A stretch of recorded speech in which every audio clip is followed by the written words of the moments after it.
Hello everyone, welcome and welcome back to the channel. आज का हमारा टॉपिक है क्लास 10th इकोनॉमिक्स का chapter number 1 which is development.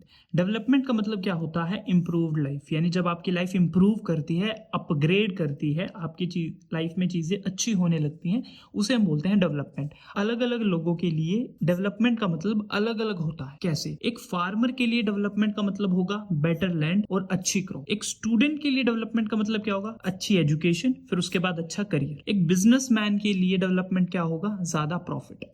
ये चीजें इनकी लाइफ को इंप्रूव बनाती हैं। अब बिजनेसमैन के लिए अगर क्रॉप अच्छी हो रही है तो उसका इससे तो कोई फायदा नहीं है ना। अब एक बिजनेसमैन का प्रॉफिट बहुत अच्छा हो रहा है तो उसका स्टूडेंट से कोई रिलेशन नहीं है। सो सबके लिए अलग अलग मतलब होता है डेवलपमेंट का। अब सबके लिए अगर अलग अलग डेवलपमेंट का मतलब है तो सबके गोल भी अलग अलग होंगे। सबको अपने अपने फील्ड में अपने अपने तरीके से गोल अचीव करने पड़ेंगे डेवलपमेंट को लेने के लिए। जैसे हमने यहां पर देखा, once development is not development for others, यानी एक के लिए अब एक चीज हमने यहां पर करी, ये चीज इसके लिए तो डेवलपमेंट है, इसके लिए डेवलपमेंट नहीं है। ऐसा भी हो सकता है। अब एग्जांपल देखिए, जो इंडस्ट्रियलिस्ट है यानी जिसकी बहुत सारी इंडस्ट्रीज हैं, उसे अपनी इंडस्ट्रीज में मशीन चलाने के लिए इलेक्ट्रिसिटी चाहिए, इलेक्ट्रिसिटी बनाने के लिए डैम्स चाहिए। सो अगर ज्यादा डैम्स बनेंगे तो इस इंडस्ट्रियलिस्ट का डेवलपमेंट होगी। बट वहीं जहां पर वो डैम बनेंगे वहां पर बहुत सारे लोगों की जमीन होगी, सो वहां से उन लोगों को डिस्प्लेस हटाया जाएगा, तो उनके लिए डेवलपमेंट नहीं है। अब डेवलपमेंट को मेजर कैसे करते हैं? हम ये चीज देखते कैसे डेवलपमेंट हो रही है या नहीं। सबसे कॉमन मेजर है इनकम का। हम भी अपनी डेली लाइफ में इनकम के बेसिस पर ही लोगों को जज करते हैं ना, कि इसकी इनकम बहुत ज्यादा है तो ये बहुत ज्यादा डेवलप्ड है। सो हम सोचते हैं जिसकी जितनी ज्यादा इनकम होगी वो उतना ज्यादा डेवलप होगा, बट ऐसा नहीं है। डेवलपमेंट का मतलब ये नहीं होता कि जितनी ज्यादा इनकम है वो उतना ही ज्यादा डेवलप होगा। डेवलपमेंट हमेशा दो चीजों के ऊपर डिपेंड करती है। पहला है material, second is non material. Material things जैसे कार, गाड़ी, घर, ये पैसे से खरीदी जा सकती है। इससे हम डेवलपमेंट को देख सकते हैं। अगर किसी के पास अच्छा पैसा है, अच्छी कार है, अच्छा घर है, तो कहीं ना कहीं वो डेवलप्ड है। दूसरी है non material.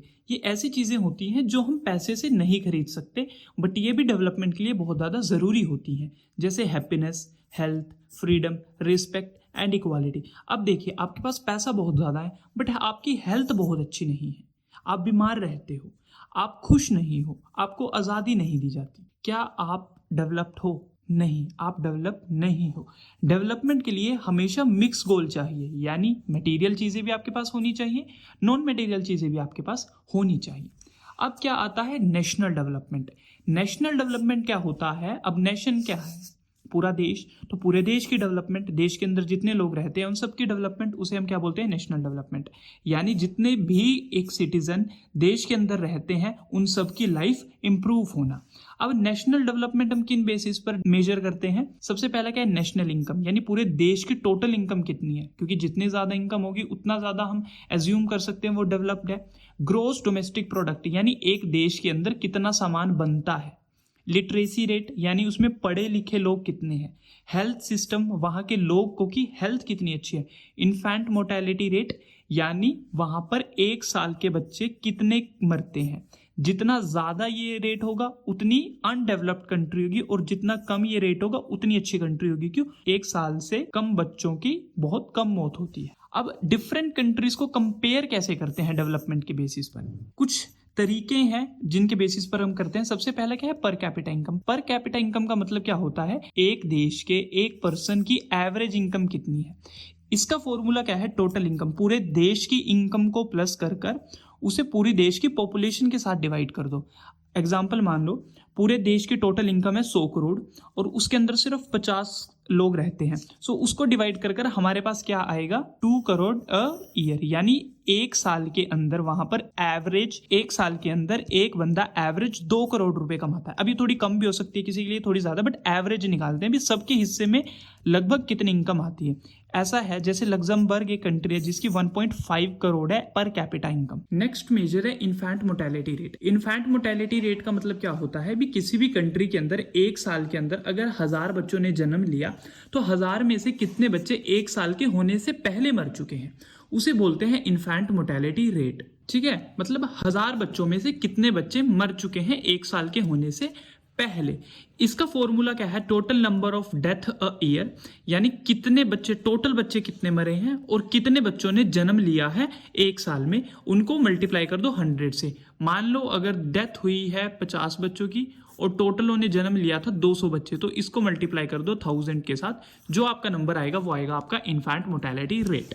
Infant mortality rate को कंसीडर करते हैं, ये इसीलिए कंसीडर करते हैं क्योंकि जिस कंट्री का जितना ज़्यादा इन्फेंट मोर्टेलिटी रेट होगा वो उतनी ज़्यादा अंडर डेवलप होगी। क्यों? क्योंकि उसके अंदर बच्चों की ज़्यादा मौत हो रही है, तो वहाँ पर हेल्थ जो सिस्टम है वो उतना अच्छा नहीं होगा। नेक्स्ट है लिटरेसी रेट। लिटरेसी रेट का मतलब क्या है, जितने भी 7 साल से ऊपर के लोग हैं उनमें से कितने लोग रीड कर सकते हैं, लिख सकते हैं और समझ सकते हैं किसी भी लैंग्वेज में। कोई भी व्यक्ति लिखना, पढ़ना और समझना जानता है किसी भी भाषा को और वो 7 साल से ऊपर का है, तो उसे हम क्या कहेंगे, लिटरेट कहेंगे, यानी वो पढ़ा लिखा है। सो जितने ज्यादा लोग पढ़े लिखे होंगे उतनी ज्यादा कंट्री डेवलप होगी।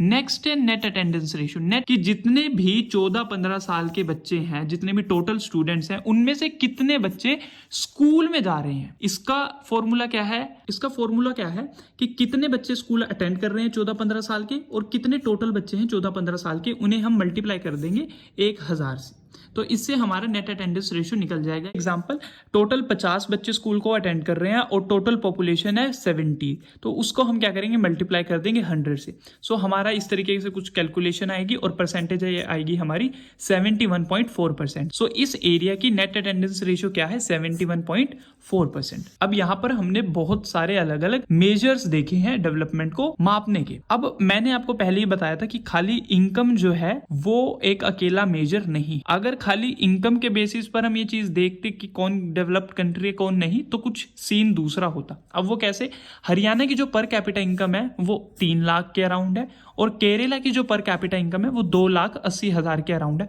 और वहीं बिहार की जो पर कैपिटा इनकम है वो 60,000 के अराउंड है। अगर सिर्फ इनकम के बेसिस पर हम ये देखने लगे कौन कितना डेवलप है, सो इसमें रिजल्ट ये आ रहा है कि हरियाणा जो है वो इन दोनों से ज्यादा डेवलप होना चाहिए। बट क्या हरियाणा इन दोनों से ज्यादा डेवलप है? चलिए देखते हैं। ये कुछ डिफरेंट, हमने पीछे जो अलग अलग मेजर्स पढ़े थे उनके बेसिस पर थोड़ा सा डाटा है। हरियाणा का जो इन्फेंट मोर्टेलिटी रेट है, यानी 1000 में से कितने बच्चे की डेथ होती है 1 साल से पहले, वो है 28, केरला का 6, बिहार का 27। तो सबसे कम किसका है, यानी इसके अंदर सबसे कम बच्चों की डेथ होती है। लिटरेसी रेट, यानी ये जितना ज्यादा उतनी ज्यादा डेवलपमेंट।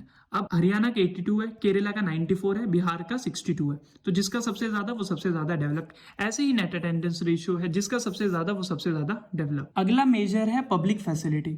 अब डेवलपमेंट जो है वो हमेशा पैसे से नहीं खरीदी जा सकती, हमने ये चीज पढ़ा। अगर कोई कहे कि सिर्फ पैसा है तो आप अपनी डेवलपमेंट कर सकते हो, पैसा बहुत ज़्यादा ज़रूरी है। क्या आप रोड खुद बना सकते हो अपने लिए पर्सनल? क्या आप पर्सनल हॉस्पिटल बना सकते हो? क्या आप पूरे इन्वायरमेंट को क्लीन कर सकते हो आप अकेले अपने पैसे के दम पर? नहीं कर सकते। सो कुछ ऐसी चीज़ें हैं जो गवर्नमेंट प्रोवाइड करती है, जो कि पब्लिक फैसिलिटीज़ हैं। अब ये पब्लिक फैसिलिटीज़ जितनी अच्छी होंगी उतना ज़्यादा एक देश डेवलप करेगा। अगर आपके यहाँ पर साफ हवा होगी तो आपका देश में बीमारियां कम होंगी। अगर लोगों के पास साफ पानी होगा तब भी बीमारियां कम होंगी। सो जितने बीमार लोग कम होंगे उतना ज़्यादा कंट्री डेवलप करेगी। सो ये साफ पानी और साफ हवा देना किसकी जिम्मेदारी है? गवर्नमेंट की, यानी पब्लिक फैसिलिटीज़। सो जितनी ज़्यादा पब्लिक फैसिलिटी होंगी उतनी ज्यादा क्या होगी? डेवलपमेंट। इसका एग्जांपल समझिए केरला। केरला के अंदर जो इन्फेंट मोर्टेलिटी रेट है वो बहुत ज्यादा कम है। इसका मतलब क्या है? वहां पर गवर्नमेंट हॉस्पिटल बहुत अच्छे हैं, लोगों को बेसिक हेल्थ केयर बहुत अच्छी मिल रही है। सो कुछ ऐसी चीजें हैं जो गवर्नमेंट की रिस्पॉन्सिबिलिटी है कंट्री को डेवलप करने के लिए। नेक्स्ट टॉपिक है ह्यूमन डेवलपमेंट इंडेक्स। अब एक जो कंट्री होती है वो अपने लोगों से मिलकर बनती है। अगर लोग डेवलप करेंगे तो कंट्री डेवलप करेगी, ठीक है। सो ह्यूमन डेवलपमेंट, अब ह्यूमन डेवलपमेंट को कौन मेजर करता है, किस तरीके से मेजर की जाती है कि एक कंट्री के अंदर जो ह्यूमन डेवलपमेंट है वो ज्यादा है या कम? वो करता है United Nation Development Programme, UNDP. ये यूनाइटेड नेशन का एक इंस्टीट्यूशन है जो काफी सारे कंट्रीज के डाटा को कलेक्ट कर कर ह्यूमन के डेवलपमेंट को मेजर करता है कि किस कंट्री के ह्यूमंस, किस कंट्री की पॉपुलेशन ज्यादा डेवलप्ड है। ये कुछ फैक्टर्स यूज करता है, ये सिर्फ इनकम के बेसिस पर डेवलपमेंट नहीं डिक्लेयर करता। सबसे पहले क्या है? Education, life expectancy. Life expectancy का मतलब क्या है कि यानी जब एक कंट्री के अंदर किसी बेबी का बर्थ होता है तो उस टाइम पर एक एस्टिमेट लगाया जाता है कि ये कितने साल जी सकता है। नेक्स्ट क्या है, पर कैपिटा इनकम, अगला है हेल्थ सिस्टम। सो यूएनडीपी इन सब के बेसिस पर कंट्रीज की रैंक निकालता है, जिसमें ये सबसे अच्छी होंगी वो रैंक ज्यादा अच्छी आएगी, जिसकी कम होगी उसकी रैंक कम आएगी। अब इंडिया की 2019 में 131 रैंक थी 193 कंट्रीज में से, और 2025 के अंदर 130 रैंक थी 193 कंट्रीज में से। सो इंडिया का बुरा हाल है। अगर सिर्फ इनकम के बेसिस पर डेवलपमेंट की जाती तो श्रीलंका हमसे बहुत नीचे होता, बट यहाँ पर जो यूएनडीपी है वो अलग अलग फैक्टर्स को लेती है। अब श्रीलंका की जो 2025 के अंदर रैंक आई थी वो आई थी 78, यानी इंडिया से ज्यादा डेवलप है श्रीलंका, बट इनकम इंडिया में ज्यादा है। सो इनकम के बेसिस पर कभी भी डेवलपमेंट नहीं देखी जा सकती। ऐसे ही एक दूसरा फैक्टर है जो कि बॉडी मास इंडेक्स है। इसको यूज किया जाता है मेजर करने के लिए हेल्थ ऑफ अ बॉडी, यानी एक इंसान की जो बॉडी है वो कितनी फिट है। और इसको मेजर करने का फॉर्मूला है weight divided by height metre square, यानी हाइट को स्क्वायर करना और वेट के साथ उसे डिवाइड करना। इसमें हमें 3 रिजल्ट मिलते हैं। अंडरवेट, अगर अंडरवेट कोई है तो यानी उसे वेट गेन करने की जरूरत है। नॉर्मल वेट यानी वो हेल्दी वेट है। थर्ड क्या है, ओवरवेट, यानी उसकी हाइट के हिसाब से उसका जो वजन है वो बहुत ज्यादा है। सो जितना ज्यादा हेल्दी बीएमआई होगा उतनी ज्यादा अच्छे लोगों की हेल्थ होगी। नेक्स्ट क्या है, life expectancy rate. Life expectancy का मतलब क्या है, बर्थ टाइम पर एक व्यक्ति की एज का अंदाजा लगाना कि ये बंदा कितने साल जी सकता है। अब हमने बहुत सारी डेवलपमेंट की बात कर ली। अगर हम किसी भी तरीके से डेवलपमेंट करें, क्या वो सही हो सकती है? नहीं। डेवलपमेंट हमेशा हमें सस्टेनेबल तरीके से करनी चाहिए। सस्टेनेबल डेवलपमेंट क्या होती है? देखिए, सस्टेनेबल ऐसी डेवलपमेंट होती है जहां हम आज की ज़रूरतों को भी पूरा करते हैं, अपने इन्वायरमेंट को भी डैमेज नहीं करते, और हमारी फ्यूचर की नीड्स के साथ भी कॉम्प्रोमाइज नहीं करते। कहने का मतलब क्या है, आज भी अपनी ज़रूरत पूरी करो और थोड़ा कल के लिए भी बचा के रखो, और अपने इन्वायरमेंट को भी डैमेज ना करो। और डेवलपमेंट के नाम पर हम क्या कर रहे हैं, पानी का बहुत ज़्यादा यूज़ कर रहे हैं, फॉरेस्ट को बहुत ज़्यादा काट रहे हैं, क्रूड ऑयल का बहुत ज़्यादा यूज़ कर रहे हैं। आज की ज़रूरत तो हमारी पूरी हो रही है, बट इससे हमारे कल को नुकसान हो रहा है। सो ये अच्छी डेवलपमेंट नहीं है। सो ये था आपका chapter development. Thank you so much.